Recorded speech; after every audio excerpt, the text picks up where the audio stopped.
Hi and welcome to my channel again. This video is dedicated to those students who are studying cost accounting and reporting. If you are new to this channel, please subscribe, like, and share this channel. Today, we're going to discuss about the accounting and income statement of manufacturing entities as well as the job order cost system. This lecture has 5 parts. The first is the comparison of service, merchandising, and manufacturing entities in their operations, types of inventories, and costs of their product. I will not lie though, the income statement for manufacturing entities is a lot more complicated than that of service and merchandising entities. So this first part is a preparation for the next parts of this video lecture. Next is, we will be comparing the income statements of service, merchandising, and manufacturing companies because they really differ significantly in this type of FS. And number 3 is we will have to study the journal entries for transactions unique to manufacturing entities. I'm also going to give you illustrative problems with requirements or questions and give the solutions and explanations as well as the computations. And lastly, we're going to talk about the job order costing system. If you finished and understood this video until the end, then you have already finished a lot of chapters in the cost accounting subject, so stay tuned. So let's have the first topic. You already know that the business entities can be classified as service, merchandising, and manufacturing. So how do they differ in the operations? Of course, the service entities provide service to clients like a salon or a barber shop or a massage center and others for a fee. Whereas, the merchandising entities like sari-sari stores, grocery stores, and most of the wholesalers and retailers will sell finished goods for a markup. While the manufacturing entities operation deals with the buying of the raw materials and converting them into finished products and selling them for a profit. So that's it for their operations. Sir, how about their inventories? The service entities don't have any inventories that will be reflected on its financial statements, unlike the merchandising, which is goods known as merchandise inventory. The manufacturing companies, on the other hand, have 3 types of inventories. We have the finished goods or the completed goods. We also have the work in process or partially completed units and the raw materials which are yet to be converted. The raw materials can be classified into direct and indirect. Direct materials are those that are really part of the finished product. Let's say, for example, your product is a chair. The wood, nails, paint, or varnish that are found on the chair are the direct materials. The indirect materials are inputs, although not directly traceable to the output, are necessary to the production process. Let's say, for example, the scraps of wood, or the sawdusts, or the oil and other machine lubricants if you are using machine in the production of goods and other production supplies. So that's it for their inventories. Now let's talk about their product costs. The service entities has what do we call the cost of services, and the merchandising entities has to pay for the product's purchase price plus freight in. The freight in or the transportation in is the cost incurred to transfer the merchandise inventory from the supplier to the place of business. Examples of this are the labor cost paid to lift your products from one place to the other and the cost paid to delivery companies. The manufacturing entities have 3 product costs. The first one is the direct material cost, which was already discussed earlier. The other one is the direct labor for the salaries of the employees actually transforming the raw materials into the final output. Examples are the salary payments to workers in the plant, designers, construction workers, carpenters, and the like. Sir, if there is direct labor, there is also indirect labor, right? Yes, of course, but we will discuss that on the third product cost. The third product cost is known as the factory overhead, and under this are the indirect materials, which are already discussed earlier again, and the indirect labor. So what is indirect labor? Indirect labor are salaries paid to employees related to the production process or area but are not really the ones transforming the raw materials into finished products. Examples are the salaries of the supervisors and managers of the plant. With this, you can conclude that the salaries incurred by the manufacturing entities are of 3 types. If related to production process, we have two, direct labor and indirect labor. Direct labor is for the ones actually making the product, and the indirect labor is for employees whose efforts, although not traceable to the output, but their efforts are still necessary to the production area or the production process. The third one is the salaries expense in the operating expenses for administrative personnel who are not directly or indirectly related in the actual production of the entity. Examples are the salaries of administrative personnel like accountants, president of the company, HR, and the others. So that's it for the product costs. But there is a twist here in the manufacturing entity side when it comes to factory overhead. But before that, let's answer the question, why do we need to determine the product costs? It is because the pricing of the products depends on it. The business needs to know the cost of the product to determine if the price they are setting is right. Now let's go to the twist. There are two types of factory overhead that we are going to study here. One is the actual factory overhead. The actual factory overhead is composed of the actual cost of indirect materials and indirect labor, which are difficult to trace because there are a lot of items to be considered and included in here, unlike the actual direct materials and the actual direct labor. What do you mean, sir? To get the actual factory overhead, the company needs to trace items like electricity used by the plant, the maintenance supplies of the production machinery, cost of repairs of the machinery, rent of the plant, depreciation of the plant and other machineries, oil and lubricants, salaries of the plant manager or the security guard of the plant or the maintenance personnel who maintains the production area, and many more. So the actual factory overhead amounts are only confirmed at the year end. And if we are going to wait for it, we will not be able to determine the total product cost before year end. So temporarily, before the year end, manufacturing entities use the second type of factory overhead, which is the applied factory overhead. However, you need to note that even if it is not yet the year end, the company will still record and accumulate the actual indirect cost incurred and temporarily record it in the factory overhead control account, which is an OPEX account. Sir, what is this applied factory overhead? This is in the form of percentage of direct labor cost or rate per direct labor hour. Example is 120% of direct labor or 6 pesos per direct labor hour. Sir, it seems like it's unreliable. Well guys, let me tell you that these rates have been computed based on the historical experience in the past years of the company. Let's say it's now 2020.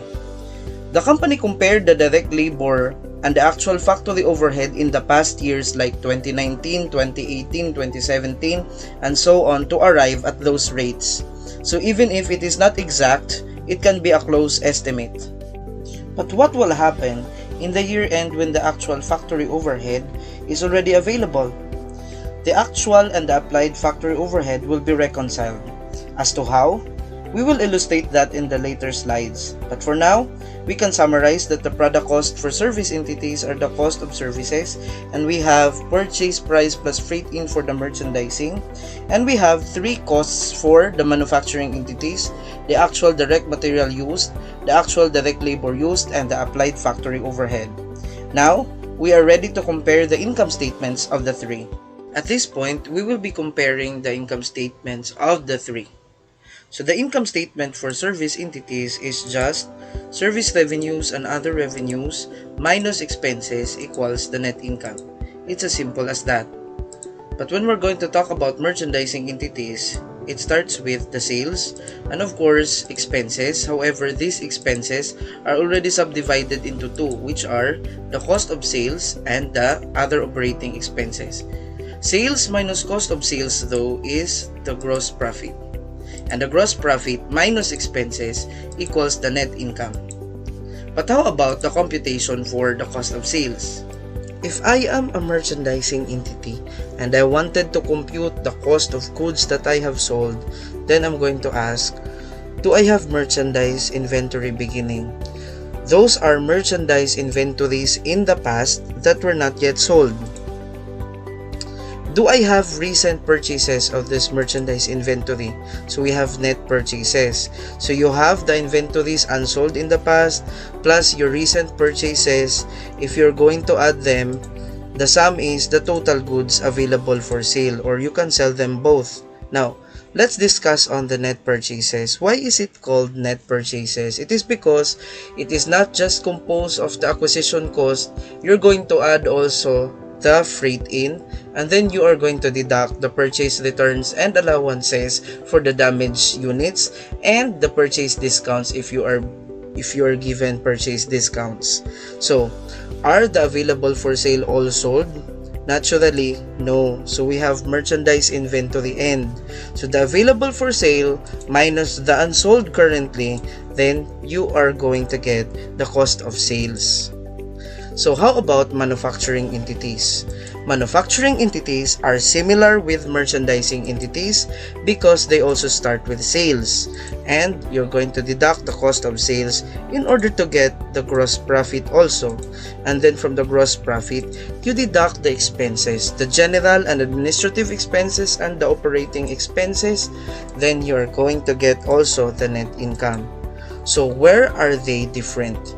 They are different in the computation of the cost of sales.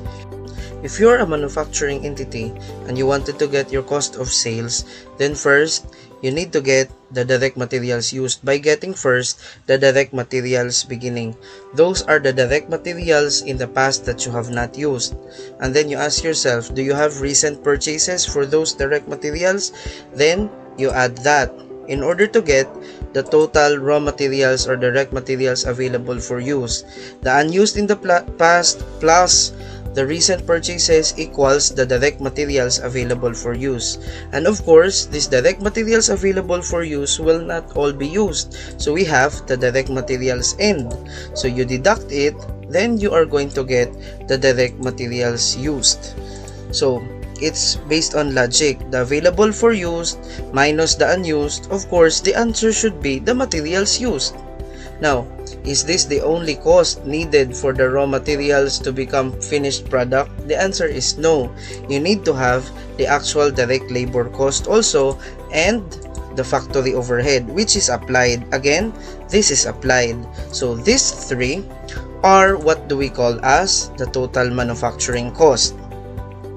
So maybe you have also some units that have been started in the past but are not yet finished. You need to get the cost of that because that is what do we consider as work in process beginning.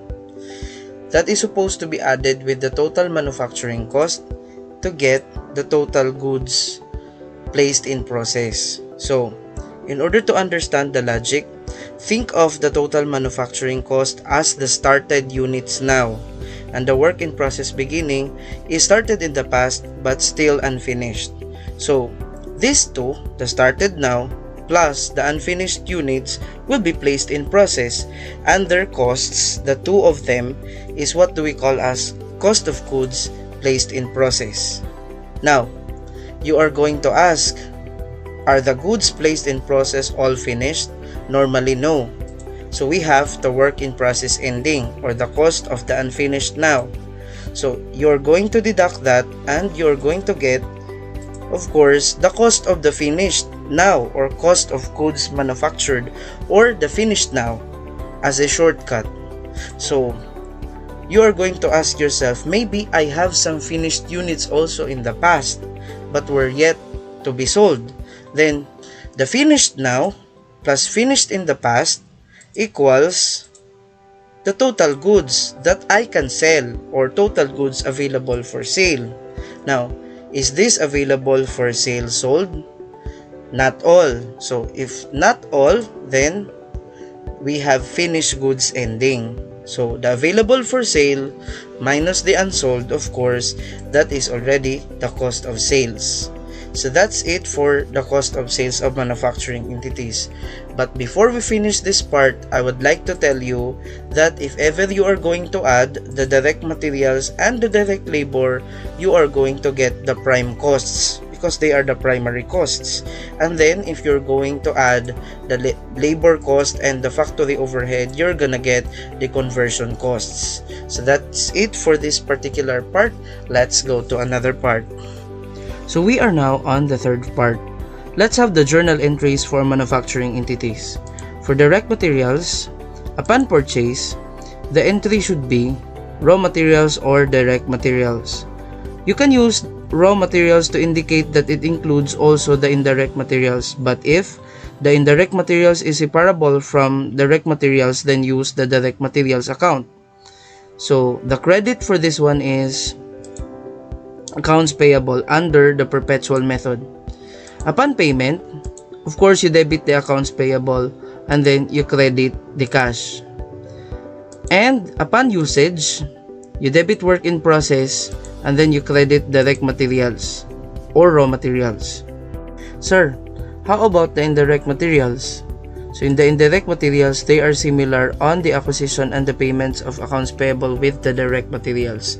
So what do you mean, sir? So on acquisition, you are to debit indirect materials instead of direct materials, of course, and then you're going to credit the same account with the direct materials, which is accounts payable. Now on the payment of accounts payable, they are very the same, debit accounts payable and credit cash also. So on the usage, they are a little bit different because when we use the indirect materials, we need to debit the factory overhead control instead of work in process, and we are going to credit the indirect materials account. Now let's go to direct labor. So upon incurrence of the direct labor, we have to debit work in process and we have to credit salaries payable. Now let's assume that there will be no PhilHealth, Pag-ibig, SSS contribution to simplify our discussion. So in incurrence again, work in process debit and salaries payable credit. Now upon payment, we just have to debit the salaries payable account and then credit the cash. So on the indirect labor also, they are similar, but instead of debiting in the work in process account, the indirect labor upon incurrence will be debited to factory overhead control account and the salaries payable. On the payment of salaries payable, they are exactly the same. Debit salaries payable and then credit cash. Sir, where is the applied factory overhead in this story? So the factory overhead that we're going to use if it's still before year end is the applied factory overhead. So if you have the details on the rates based on the direct labor cost or direct labor hour, then compute the applied factory overhead. And if you have computed that one, then the amount will be debited to work in process and will be credited also on the applied factory overhead account. Now, we are ready already on how to reconcile the applied factory overhead and the factory overhead control. So on year end, you need to close these two. So what are you going to do? You debit the applied factory overhead because its normal balance here is credit, so we need to debit it to close it. And the factory overhead control, which is the representative of the actual indirect labor and indirect material cost, will be credited to close it. So of course, that will not be balanced. So if the debit is lacking, you debit the account under applied factory overhead, and if the credit is lacking, you have the applied factory overhead account. Now, these are temporary accounts, so you need to close it. So these two will be closed in either number 1, cost of sales, finished goods end, and WIP end, or cost of sales and finished goods only, or you can close it to cost of sales only. Now, if the problem is silent, you use the cost of sales only. Now, I know at this point you're a little bit confused on the closing of the under applied factory overhead and over applied factory overhead in these three options. So I've made an illustration to clear that confusion. So here is the illustrative problem. So at the end of year 1, the following costs are incurred by ABC company. So the direct labor cost is 300,000, the actual indirect materials is 270,000, and the actual indirect labor cost incurred is 140,000. So the factory overhead application rate is 150% of direct labor. Since direct labor is already 300,000 times 150%, that is about 450,000. Aside from that, the company has sold units of 100,000. The work in process units or the unfinished is 15,000, and it is yet to be converted by 70% because it's only 30% converted, and the finished goods ending is 25,000. So let's apply what we have learned a while ago. So on the direct labor incurrence of 300,000, debit work in process of 300,000 and then credit the salaries payable of 300,000. Upon usage of the indirect materials also, we are going to debit the factory overhead control, which is 270,000, and then we credit the indirect materials account for the same amount. We have also incurrence for indirect labor. Again, debit it on the factory overhead control account and then credit it on the payable. So that's it for the recording of 1, 2, and 3. So let's record the applied factory overhead. So debit work in process, again that's 450,000 coming from 300,000 times 150%, and then credit the account applied factory overhead. Now on the year end, we need to reconcile. So we need to close the applied factory overhead by debiting it because the normal balance is credit. So you have 450,000, and then you need to credit also the factory overhead control in order to close it. Now the factory overhead control here is 410,000, which is the sum of 270,000 plus 140,000. And as you can see, the applied factory overhead is greater than the factory overhead control. So meaning there is over applied factory overhead of 40,000. So again, that over applied factory overhead account na 40,000 is a temporary account, so we need to close it. So we have the methods here. So let's start with method 1. We're gonna close it in the cost of sales, finished goods end, and work in process inventory. So we need to debit the over applied factory overhead of 40,000, and then we need to credit the 3, work in process, finished goods, as well as the cost of sales. The question is, how do we allocate this 40,000 to these 3? So the answer is, we need to use the rate of conversion times number of units. So what do you mean, sir? Let's say for example, the work in process. According to the problem, there is 15,000 work in process units which are 30% converted. So what we do is 30% times 15,000 equals 4,500. How about the finished goods? Since they're already finished, then their conversion rate is 100% times 25,000 equals 25,000. And the sold units represented by the cost of sales is 100,000, and it's also 100% completed already, so we have 100,000.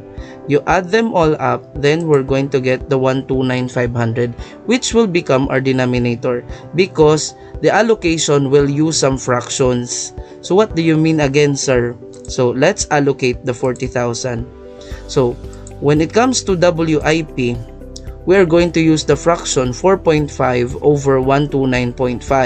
The 129.5 is coming from here, 129,500, and the 4.5 is coming from here. So we have 40,000 times 4.5 divided by 129.5, it's 1,390. And for the finished goods, we are going to use the 25 over 129.5. The 25 is coming from here.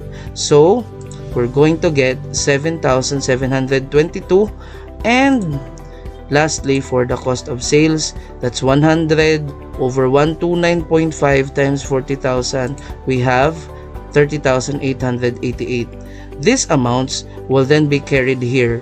So you will have a balance entry already. Now let's go to the method 2.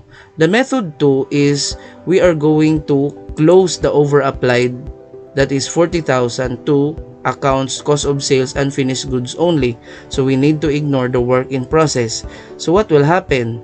So we're going to allocate the 40,000 into the 2. So we're going to use the 25 over 125. So the 25 is coming from here, and the 125 is the sum of the 25,000 and the 100,000, because again we're going to ignore the 45, which is the work in process. And then we have 8,000. On the cost of sales, we are going to use the 100 over 125, and the amount that will be allocated to cost of sales is 32,000. So that's it for the method 2. And the last method, which is the default if ever the problem is silent, the over-applied factory overhead 40,000 will automatically be closed to cost of sales account 40,000. There is no need to allocate. And then, I'm going to emphasize again that the number 3 method is commonly used in answering problems. And if the problem is silent, please use the method number 3. So, we're already through with the theories, the entries for manufacturing entities, and the comparison of service, manufacturing, and merchandising entities as to their operations, their inventories, as well as their product costs, and their income statements. So we are ready to answer the comprehensive problem. Now, here's the comprehensive problem. Gletz Incorporated is a job order manufacturing company. Let's just stop right there. So, it means that Gletz Incorporated are selling customized products based on customer specifications. So, the direct materials, direct labor, and factory overhead costs are accumulated per job. Let's say, for example, you have 2 customers, so you have 2 jobs, for example. The direct materials used by job A, the direct labor, and the factory overhead incurred will be separated from the direct materials used, direct labor, and factory overhead of another job, for example, job B. So, let's continue. The company uses a predetermined overhead rate based on the direct labor hours to apply overhead to individual jobs. The factory overhead rate is 6.10 per direct labor hour. The following information is for December 2016. Job A was completed during December, but Job B was started but not finished. So, these are the other details. As to direct materials used, Job A used 45,000 and Job B used 33,500. The direct labor hours used by Job A is 4,200 hours, while Job B has 3,500 hours used. The direct labor rate is 5.5 per hour. Aside from that, there are other information. Like for example, the inventories beginning, we have the direct materials at 7.5, and we have the work in process, all Job A, 31,200. That means Job A has already been started in the past period and will just be finished now. Now, we have other amounts.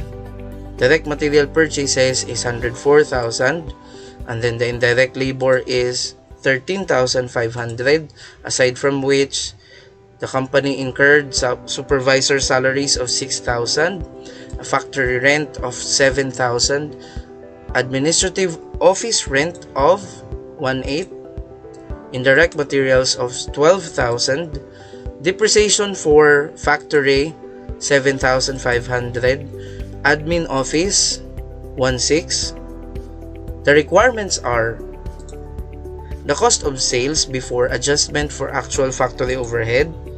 The second requirement is the cost of sales after adjustment. The third is the direct materials end. And the fourth one is the work in process end.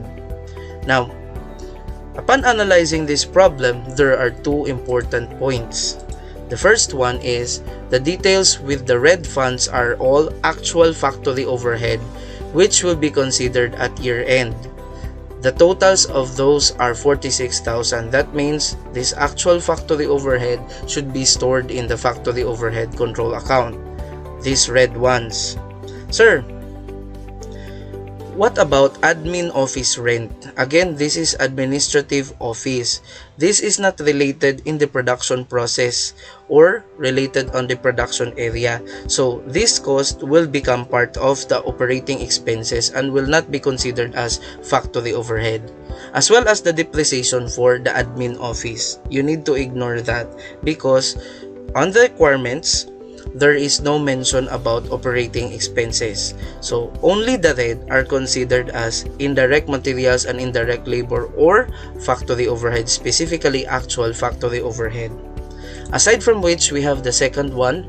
Job A was already started in the prior period but is finished only now, only on this period. Job B was started currently but was not finished. So these are very important in solving the problem. So, based on our knowledge earlier, we said in order to compute the cost of sales, we start with the direct materials beginning. And there's no problem because the direct materials beginning has already been given, which is 7.5. You add the direct material purchases, and again, there is no problem because it's already given in the problem. That is 104,000. So you add them, and you're going to get the direct material available for use, which is 111,500. Now, we have to deduct the direct materials end. Is there a given on the direct materials end? There's none. However, the direct materials used is given. So, that is 78,500. How did we get the 78,500? That is 45,000 plus 33,500 here, the usage of job A and job B. So if we have this, we can just deduct 78,500 from 111,500 in order to get the direct materials end, which is 33,000. So that's it for the direct material used. Now, the next is we're going to add the direct labor, of course. So on the direct labor, although it has not been directly given, you have been given details. Let's say, for example, the direct labor hours used by job A and job B and the rate. So we're gonna use those things in order to compute the amount for direct labor. So how do we do that? So we have our computation right here. We have the direct labor hours used by both job A and job B is 42 plus 35 equals 7,700 hours. So you just need to multiply it with 5.5, which is the rate per direct labor hour used. So we have 42,350. So you can already put here 42,350. And next is we need to find the applied factory overhead, which is easy. Why? Because the direct labor hours is already here. And of course, the rate has already been given. So you just have to multiply 7,700 hours times 6.1. Then you have 46,970. And you can put it right here. Now, these three, if you are going to add them all up, you're gonna get the total manufacturing cost of 167,820. Now, based on our knowledge earlier, we need to add the WIP beginning, which is, according to the problem, is job A. Now, it's already given. That is 31,200, so no need to compute. So, 167,820 plus 31,200, then you have the goods placed in process, 199,020. Now, you deduct the unfinished, and we all know that job B is the unfinished. However, the WIP end cost or the job B's cost was not given, so you need to compute that. So how do we compute the cost for job B? First, let's talk about the direct material used by the job. According to the problem, job B used 33,500 direct materials, and we go to the direct labor. It used 3,500 hours times 5.5, that's 19,250. And the applied factory overhead is easy because you just have to multiply the 3,500 hours times 6.1, then you have 21,350, and then we have 74,100. So the cost of job B, which is the WIP end because it is unfinished, is 74,100.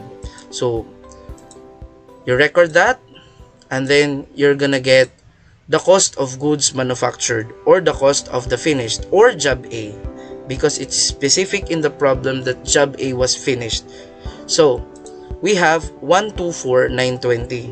Sir, we do not believe that the cost of job A is 124,920. Based on this, we wanted to have a specific computation like this one on the job B. So let's prove that job A's cost is really 124,920. How do we do that? So first, let's put here the cost of job A in the prior period, 31,200, and then it used direct materials worth 45,000, and then it used direct labor.